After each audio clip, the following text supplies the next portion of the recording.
Section 4 of A Guide to Stoicism by St. George William Joseph Stock. Ethic, Part B. The sphere of propriety was confined to things indifferent, so that they were proprieties which were common to the sage and the fool. It had to do with taking the things which were in accordance with nature and rejecting those that were not. Even the propriety of living or dying was determined not by reference to virtue or vice, but to the preponderance or deficiency of things in accordance with nature. It might thus be a propriety for the sage, in spite of his happiness, to depart from life of his own accord, and for the fool, notwithstanding his misery, to remain in it. Life being in itself indifferent, the whole question was one of opportunism. Wisdom might prompt the leaving herself, should occasion seem to call for it. We pass on now to another instance of accommodation. According to the high Stoic doctrine, there was no mean between virtue and vice. All men indeed received from nature the starting points for virtue, but until perfection had been attained, they rested under the condemnation of vice. It was, to employ an illustration of the poet-philosopher Cleanthes, as though nature had begun an iambic line and left men to finish it. Until that was done, they were to wear the fool's cap. The Peripatetics, on the other hand, recognized an intermediate state between virtue and vice, to which they gave the name of progress and proficience. Yet so entirely had the Stoics, for practical purposes, to accept this lower level, that the word proficience has come to be spoken of as though it were of Stoic origin. Seneca is fond of contrasting the sage with the proficient. The sage is like a man in the enjoyment of perfect health, but the proficient is like a man recovering from a severe illness, with whom an abatement of the paroxysm is equivalent to health, and who is always in danger of a relapse. It is the business of philosophy to provide for the needs of these weaker brethren. The proficient is still called a fool, but it is pointed out that he is a very different kind of fool from the rest. Further, proficients are arranged into three classes, in a way that reminds one of the technicalities of Calvinistic theology. First of all, there are those who are near wisdom, but, however near they may be to the door of heaven, they are still on the wrong side of it. According to some doctors, these were already safe from backsliding, differing from the sage only in not having yet realized that they had attained to knowledge. Other authorities, however, refused to admit this, and regarded the first class as being exempt only from settled diseases of the soul, but not from passing attacks of passion. Thus did the Stoics differ among themselves as to the doctrine of final assurance. The second class consisted of those who had laid aside the worst diseases and passions of the soul, but might at any moment relapse into them. The third class was of those who had escaped one mental malady but not another, who had conquered lust, let us say, but not ambition, who disregarded death but dreaded pain. This third class, adds Seneca, is by no means to be despised. From these concessions to the weakness of humanity, we now pass to the Stoic paradoxes, where we shall see their doctrine in its full rigor. It is perhaps these very paradoxes which account for the puzzled fascination with which Stoicism affected the mind of antiquity, just as obscurity in a poet may prove a surer passport to fame than more strictly poetical merits. The root of Stoicism being a paradox, it is not surprising that the offshoots should be so too. To say that virtue is the highest good is a proposition to which everyone who aspires to the spiritual life must yield assent with his lips, even if he has not yet learned to believe it in his heart. But alter it into virtue is the only good, and by that slight change it becomes at once the teeming mother of paradoxes. By a paradox is meant that which runs counter to general opinion. Now it is quite certain that men have regarded, do regard, and we may safely add will regard, things as good which are not virtue. But if we grant this initial paradox, a great many others will follow along with it, as for instance that virtue is sufficient of itself for happiness. The 5th book of Cicero's Tusculan Disputations is an eloquent defense of this thesis, in which the orator combats the suggestion that a good man is not happy when he is being broken on the wheel. Another glaring paradox of the Stoics is that all faults are equal. They took their stand upon a mathematical conception of rectitude. An angle must be either a right angle or not. A line must be either straight or crooked. So an act must be either right or wrong. There is no mean between the two, and there are no degrees of either. To sin is to cross the line. When once that has been done, it makes no difference to the offense how far you go. Trespassing at all is forbidden. This doctrine was defended by the Stoics on account of its bracing moral effect, as showing the heinousness of sin. Horace gives the judgment of the world in saying that common sense and morality, to say nothing of utility, revolt against it. Here are some other specimens of the Stoic paradoxes. Every fool is mad. Only the sage is free and every fool is a slave. The sage alone is wealthy. Good men are always happy and bad men always miserable. All goods are equal. No one is wiser or happier than another. But may not one man, we ask, be more nearly wise or more nearly happy than another? That may be, the Stoics would reply, but the man who is only one stade from Canopus is as much not in Canopus as the man who is 100 stades off, and the 8-day-old puppy is still as blind as on the day of its birth. Nor can a man who is near the surface of the sea breathe any more than if he were full 500 fathom down. It is only fair to the Stoics to add that paradoxes were quite the order of the day in Greece, though they greatly outdid other schools in producing them. Socrates himself was the father of paradox. Epicurus maintained as staunchly as any Stoic that no wise man is unhappy, and, if he be not belied, went the length of declaring that the wise man, if put into the bull of Phalaris, would exclaim, "How delightful! How little I mind this!" It is out of keeping with common sense to draw a hard and fast distinction between good and bad. Yet this was what the Stoics did. They insisted on effecting here and now that separation between the sheep and the goats, which Christ postponed to the day of judgment. Unfortunately, when it came to practice, all were found to be goats, so that the division was a merely formal one. The good man of the Stoics was variously known as the sage, or the serious man, the latter name being inherited from the Peripatetics. We used to hear it said among ourselves that a person had become serious when he or she had taken to religion. Another appellation which the Stoics had for the sage was the urbane man, while the fool in contradistinction was called a boor. Boorishness was defined as an inexperience of the customs and laws of the state. By the state was meant not Athens or Sparta, as would have been the case in a former age, but the society of all rational beings into which the Stoics spiritualized the state.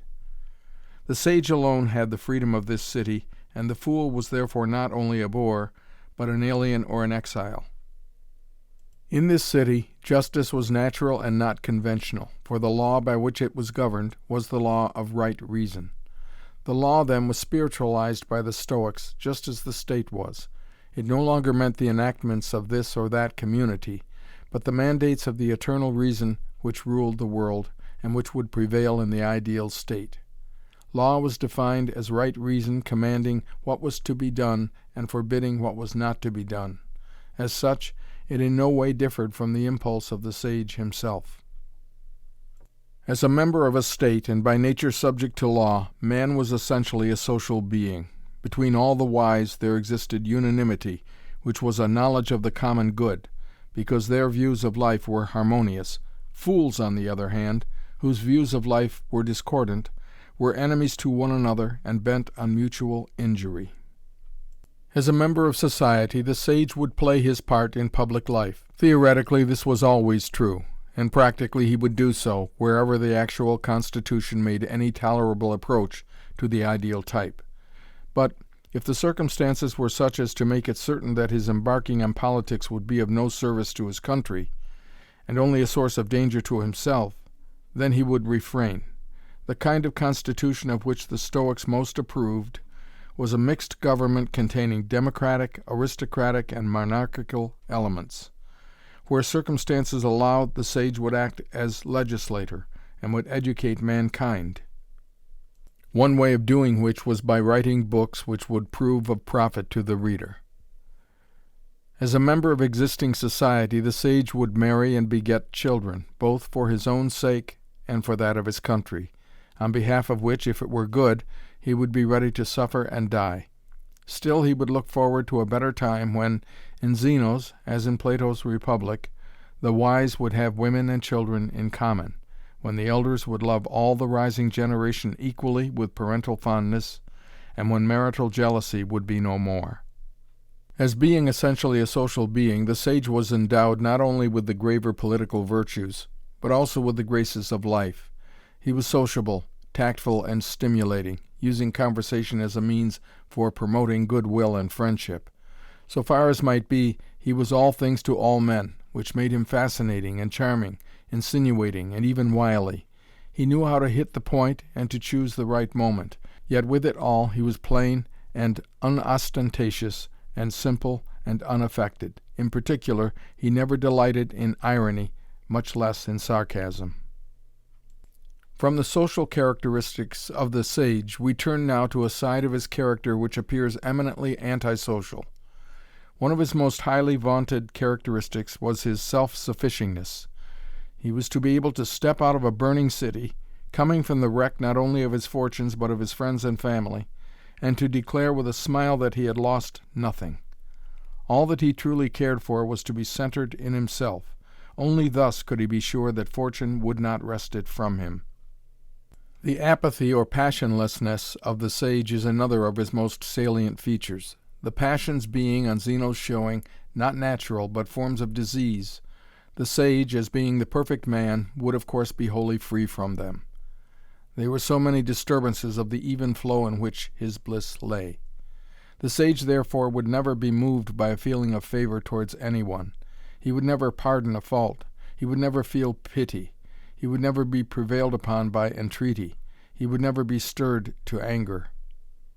As to the absence of pity in the sage, the Stoics themselves must have felt some difficulty there, since we find Epictetus recommending his hearers to show grief out of sympathy for another, but to be careful not to feel it. The inexorability of the sage was a mere consequence of his calm reasonableness, which would lead him to take the right view from the first. Lastly, the sage would never be stirred to anger, for why should it stir his anger to see another in his ignorance injuring himself? One more touch has yet to be added to the apathy of the sage. He was impervious to wonder. No miracle of nature could excite his astonishment. No mephitic caverns, which men deemed the mouths of hell, no deep-drawn ebb tides, the standing marvel of the Mediterranean dweller, no hot springs, no spouting jets of fire. From the absence of passion it is but a step to the absence of error. So we pass now to the infallibility of the sage, a monstrous doctrine which was never broached in the schools before Zeno. The sage, it was maintained, held no opinions. He never repented of his conduct. He was never deceived in anything. Between the daylight of knowledge and darkness of nescience, Plato had interposed the twilight of opinion, wherein men walked for the most part. Not so, however, the Stoic sage. Of him it might be said, as Charles Lamb said of the Scotchman with whom he so imperfectly sympathized, "His understanding is always at its meridian. You never see the first dawn, the early streaks." He has no falterings of self-suspicion, surmises, guesses, misgivings, half-intuitions, semi-consciousness, partial illuminations, dim instincts, embryo conceptions, have no place in his brain or vocabulary. The twilight of dubiety never falls upon him. Opinion, whether in the form of an ungripped assent or a weak supposition, was alien from the mental disposition of the serious man. With him there was no hasty or premature assent of the understanding, no forgetfulness, no distrust. He never allowed himself to be overreached or deluded, never had need of an arbiter, never was out in his reckoning, nor put out by another. No urbane man ever wandered from his way, or missed his mark, or saw wrong, or heard amiss, or erred in any of his senses. He never conjectured, nor thought of a better thing, for the one was a form of imperfect assent, and the other a sign of previous precipitancy. There was with him no change, no retraction, and no tripping. These things were for those whose dogmas could alter.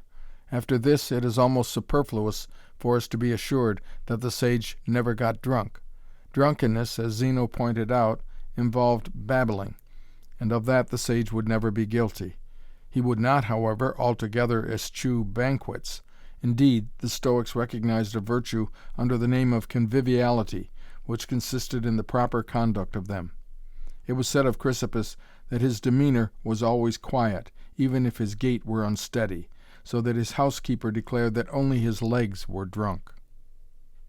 There were pleasantries even within the school on this subject of infallibility of the sage. Aristo of Chios, while seceding on some other matters, held fast to the dogma that the sage never opined. Whereupon Perseus played a trick upon him. He made one of two twin brothers deposit a sum of money with him, and the other call to reclaim it. The success of the trick, however, only went to establish that Aristo was not the sage, an admission which each of the Stoics seems to have been ready enough to make on his own part, as the responsibilities of the position were so fatiguing. There remains one more leading characteristic of the sage, the most striking of them all, and the most important from the ethical point of view. This was his innocence or harmlessness. He would not harm others, and was not to be harmed by them. For the Stoics believed, with Socrates, that it was not permissible by the divine law for a better man to be harmed by a worse. You could not harm the sage any more than you could harm the sunlight. He was in our world, but not of it. There was no possibility of evil for him, save in his own will, and that you could not touch. And as the sage was beyond harm, so also was he above insult. Men might disgrace themselves by their insolent attitude towards his mild majesty, but it was not in their power to disgrace him. As the Stoics had their analogue to the tenet of final assurance, so had they also to that of sudden conversion. They held that a man might become a sage without being at first aware of it. The abruptness of the transition from folly to wisdom was in keeping with their principle that there was no medium between the two, but it was naturally a point which attracted the strictures of their opponents. That a man should be at one moment stupid and ignorant and unjust and intemperate, a slave and poor and destitute, at the next a king, rich and prosperous, temperate and just, secure in his judgments, and exempt from error, was a transformation, they declared, which smacked more of the fairy tales of the nursery than of the doctrines of a sober philosophy.